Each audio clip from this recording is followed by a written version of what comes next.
जय भीम साथियों। मैं अपनी YouTube पर यात्रा बाबा साहब अम्बेडकर जी की जीवनी से शुरू कर रहा हूँ। उम्मीद है आप सभी लोगों का प्यार, आशीर्वाद और सम्मान जरूर आपके अपने छोटे भाई, बेटे और अम्बेडकर वाली को जरूर मिलेगा। आपसे बस ये गुजारिश है कि आप अपने कीमती समय में से कुछ समय निकालकर बाबा साहब की जीवन यात्रा को जरूर ध्यान से सुनेंगे और हर एक बहुजन और अम्बेडकर वादी को इस वीडियो को जरूर पहुंचाएंगे। बस आप अपने इस बहुजन भाई के चैनल को सब्सक्राइब, लाइक और शेयर जरूर करें, जिससे आप सभी का प्यार मुझे मिलता रहे और मैं प्रेरित होकर कुछ नया बाबा साहब के बारे में आपके सामने प्रस्तुत कर सकूं। आइए शुरू करते हैं बाबा साहब की जीवन गाथा महत्वपूर्ण संक्षिप्त रूप से। Doctor Bhimrao Ambedkar MA, PhD, DSc, barrister at law का नाम केवल भारतवर्ष में नहीं अपितु सारे संसार में करोड़ों अछूतों और बहुजनों की नेता की हैसियत से बहुत अधिक प्रसिद्ध है। डॉक्टर अंबेडकर का प्रारंभिक जीवन घोर दरिद्रता के विरुद्ध शिक्षा प्राप्त करने के लिए उनका महान संघर्ष, उनके उन मुसीबत के दिनों की बातें जब वे बड़ौदा स्टेट में स्वयं हिंदुओं द्वारा पीड़ित और अपमानित हुए थे। महार की क्रांति नासिक संघर्ष की कहानी न केवल रोचक अपितु शिक्षाप्रद भी होगी। सबसे पहले सर्वप्रथम रामचंद्र बनोदा जी ने ही हिंदी भाषा में बाबा साहेब का शानदार जीवन चरित्र लिखकर न केवल हिंदी भाषा की सेवा की अपितु बाबा साहेब के त्याग और उनकी महानता से समूचे हिंदी भाषी भारत को भी परिचित कराया। उन्हीं के द्वारा यह जीवनी लिखी हुई है। आइए आपका बाबा साहब अंबेडकर की दुनिया में स्वागत है। बचपन। ऐतिहासिक महापुरुषों में क्या कोई ऐसा भी मनुष्य है जिसके पास कभी सुख रहने के लिए झोपड़ी भी न थी, जिसने आज केवल किताबें रखने के लिए ही महल खड़ा कर दिया है। अमीरजादे और शहजादे अपने रंग महलों में दिखावटी घमंड कर सकते हैं, किंतु डॉक्टर अंबेडकर हिंदुस्तान के पहले और अकेले सपूत हैं जिन्होंने पश्चिम के विद्वानों की तरह सिर्फ किताबों के लिए एक मकान बनवाकर संसार के विद्वानों की यादगार स्थापित की है। इन शब्दों में एक प्रसिद्ध हिंदू विद्वान ने हमारे नेता की स्वर्ण जयंती मनाने के अवसर पर उनके चरित्र के उन प्रमुख गुणों का दिग्दर्शन किया जिनके द्वारा आज वे वह स्थान प्राप्त कर सके जिसने उन्हें भारत के करोड़ों मूक प्राणियों का उद्धारक, धुरंधरों के धुरंधर और राजगृह का वर्तमान सिद्धार्थ बनाया है। इस छोटी सी पुस्तक में उनके संपूर्ण जीवन का वर्णन तो नहीं किया जा सकता, किंतु यह प्रयत्न अवश्य रहेगा कि उनके जीवन के प्रमुख प्रसंगों का चित्रण संपूर्ण रूप से हो सके। डॉक्टर अंबेडकर के दादा फौजी अफसर थे। उन्होंने कई लड़ाइयों में बहादुरी से कामयाबी हासिल की। उनकी बहादुरी के फलस्वरूप उन्हें भारत सरकार से 19 तमगे मिले थे। डॉक्टर अंबेडकर के दादा मालोजी अपने पुत्र को पढ़ाने के बड़े इच्छुक थे। कुछ दिनों बाद वे अपने पुत्र को ऊंचे दर्जे में दाखिला करवाना चाहते थे। अछूत होने के कारण उन्हें किसी स्कूल ने भर्ती नहीं किया। यह बेइज्जती देखकर उनसे न रहा गया। उन्होंने इस बात को भारत सरकार तक पहुंचाया। वे सोच रहे थे कि जिस सरकार के लिए उन्होंने अपनी जान हथेली पर रखकर युद्ध किया है वह उनके पुत्र की शिक्षा का प्रबंध अवश्य करेगी, किंतु होना तो कुछ और ही था। भारत सरकार से उन्हें कोरा जवाब मिला कि सरकार कुछ नहीं कर सकती। रामजी राव भी भारतीय सेना में लाचार होकर काम करने लगे। सरहद में उन्होंने कई लड़ाइयों में बहादुरी के साथ दुश्मनों को हराया था। इस बहादुरी के फलस्वरूप उन्हें कुछ जमीन भी मिली थी। ऐसे बहादुर खानदान में अंबेडकर ने जन्म लिया था। डॉक्टर अंबेडकर के पूर्वज मध्य भारत के अम्बेद नामक स्थान के मूल निवासी थे। कुछ लोगों का कहना है कि डॉक्टर अंबेडकर अम्बेद कभी नहीं गए, किंतु जब उनसे इस विषय में पूछा गया उन्होंने बतलाया कि वे अम्बेद कई बार गए हैं। मालो रामजी राव तो पलटन में शिक्षक थे। उनके 3 लड़के और 11 लड़कियां थी। ऐसा कहा जाता है कि डॉक्टर अंबेडकर के एक पूर्वज सन्यासी हो गए थे।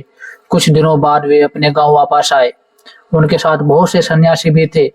घर की एक स्त्री नदी में कपड़े धोने जा रही थी। उसी रास्ते में सन्यासी अपना डेरा डाले थे। इस स्त्री ने अपने पूर्वज को पहचान लिया। और घर वापस चली आई। थोड़ी देर बाद वह घर के कुछ लोगों को लेकर उसी जगह गई जहाँ सन्यासी के दर्शन हुए थे। घर वालों ने सन्यासी का आदर सत्कार किया और उसे प्रार्थना की कि वह घर पर चलकर अपवित्र स्थानों को पवित्र बना दे।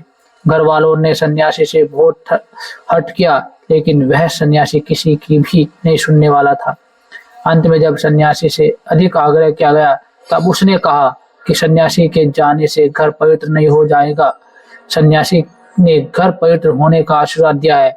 कहा, तुम्हारे परिवार में एक ऐसा पुत्र उत्पन्न होगा जो केवल तुम्हारे घर को ही नहीं अपितु समस्त भारत को पवित्र कर देगा।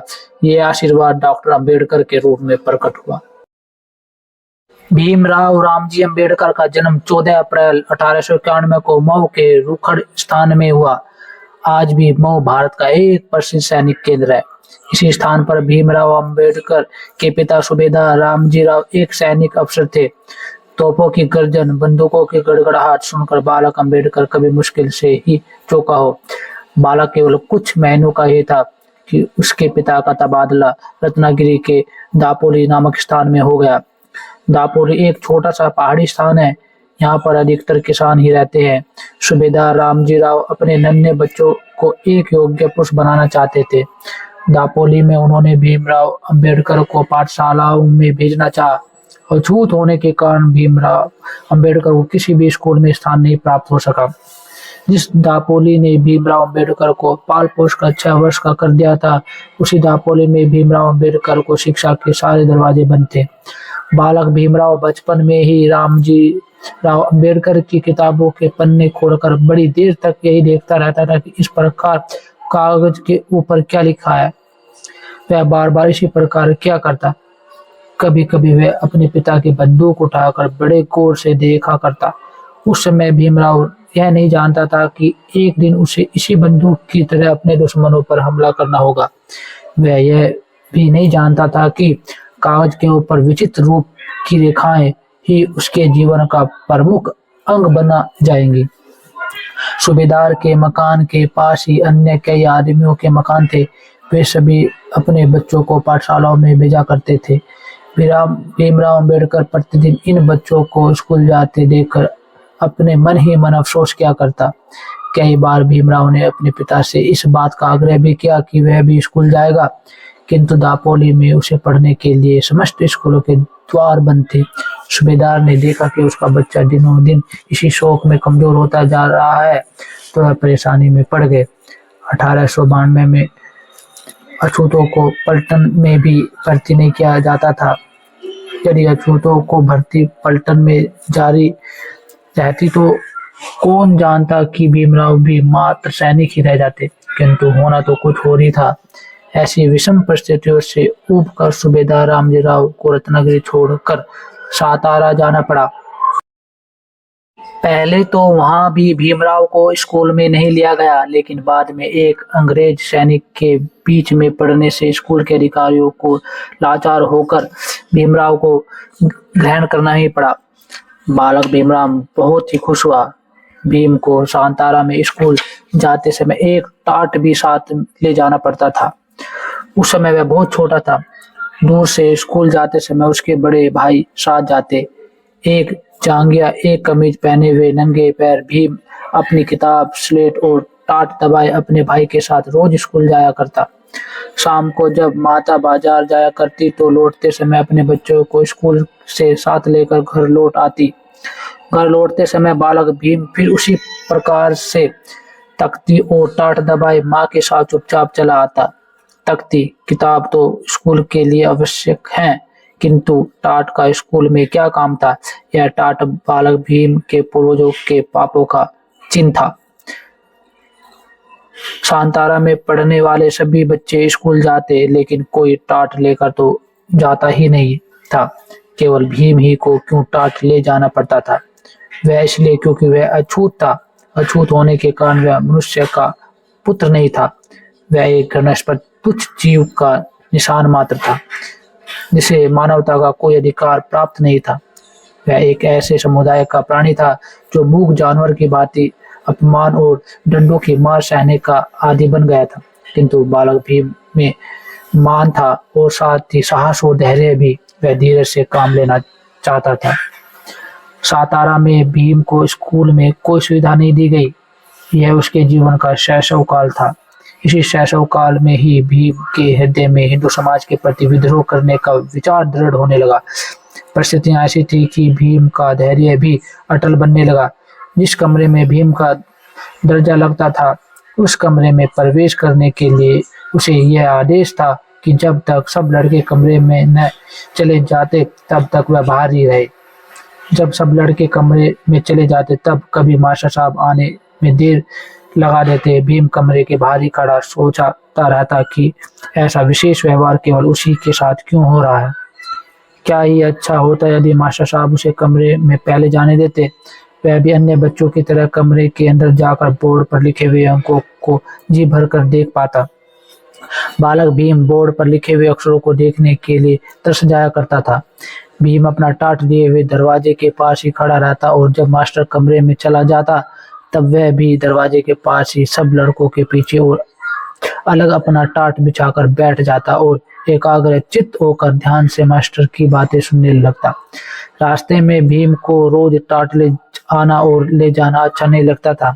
बालक भीम ने स्कूल के चपरासी से अपने टाट को स्कूल में ही रखने की प्रार्थना की, किंतु उसकी यह प्रार्थना उसी प्रकार से ठुकरा दी गई जिस प्रकार एक कुत्ते को धुतकार कर भगा दिया जाता है। कुत्ता मूक जानवर है, किंतु भीम इस समय नादान होते हुए भी एक भावुक हृदय रखने लगा था। वह स्कूल में कुछ भी नहीं कह सकता था, किंतु अपने मानव हृदय में वह इस अमानुषिक बर्ताव को सदा के लिए अंकित कर चुका था।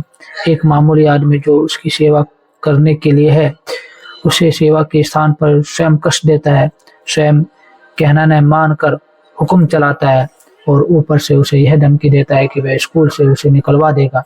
वह इन बातों को कभी नहीं भूल सकेगा। सातारा स्कूल में इस अछूत बालक को अस्पष्टता के पाप के कई कटु अनुभव हुए। घर के पास एक आदमी जब किला जाने लगता था तब भीम का खाना भी स्कूल में पहुंचा दिया जाता था। दोपहर के समय जब छुट्टी होती तब भी भीम उसी आदमी की बाट देखता रहता। इसी छुट्टी में वह अपना खाना खाया करता था। इसी समय वह विद्यार्थी भी अपना खाना खाया करते थे। अन्य विद्यार्थी तो खाना खाकर झट पानी भी पी लिया करते थे, लेकिन भीम को प्राय जब सब विद्यार्थी पानी पी लेते तभी पानी पीने का अवसर प्राप्त होता। अगर कोई विद्यार्थी पानी पीकर नल को बंद कर देता तब तो भीम को चपरासी की शरण लेनी पड़ती। कभी कभी वह चपरासी को ढूंढता ही रह जाता था। जब चपरासी को अपने काम से अवकाश मिलता तब वह नल की टोटी खोल देता और केवल तभी भीम अपनी प्यास बुझा सकने का अधिकारी था। ऐसा था उस स्कूल का वातावरण जहाँ बालक भीमराव अंबेडकर ने अपनी शिक्षा की प्रथम सोपान पर चढ़ने का प्रयास किया था। भीम उच्च से उच्च शिक्षा को ग्रहण करना चाहता था। इसके ठीक विपरीत सातारा का स्कूल उसे मनुष्य तक मानने को तैयार नहीं था। सातारा स्कूल में भीमराव अंबेडकर का जीवन उस नन्हे पक्षी सा था जो बार बार उड़ने का सतत प्रयत्न करता है, किंतु उसके साथ के बड़े पक्षी उसके पर को नोच डालते हैं। वह नन्हा सा पक्षी निराश होकर एक ऐसे स्थान पर पहुंचने का प्रयत्न करता है जहां भयानक पक्षी उसके मार्ग में रोड़ा नहीं बनेंगे। ठीक यही दशा भीमराव अंबेडकर की भी थी। सातारा में भीम का जीवन बहुत ही दुखदायी था। चाहे वह स्कूल में रहा हो या घर पर, उसे हर समय अस्पष्टता का के पाप का विषैला डंक लगता ही रहता। अछूत समाज हिंदू धर्म द्वारा ऐसा बना दिया गया कि अछूत स्वयं आपस में भेदभाव रखना सीख गए। सातारा में भीमराव अंबेडकर की बहनें स्वयं घर का कपड़ा धोती थी। कोई धोबी उनका कपड़ा धोने के लिए तैयार नहीं था। केवल यही नहीं, नाई भी भीमराव की हजामत नहीं बनाते थे। भीमराव की बहनें उसके भाइयों के सिर के बाल काटा करती। ऐसी परिस्थितियों में रह रहकर ही अंबेडकर परिवार को विशेष होकर बम्बई प्रांत में आना पड़ा। जिस समय भीमराव अंबेडकर के पिता अपने कुटुंब सहित बम्बई पहुंचे, उस समय भीम केवल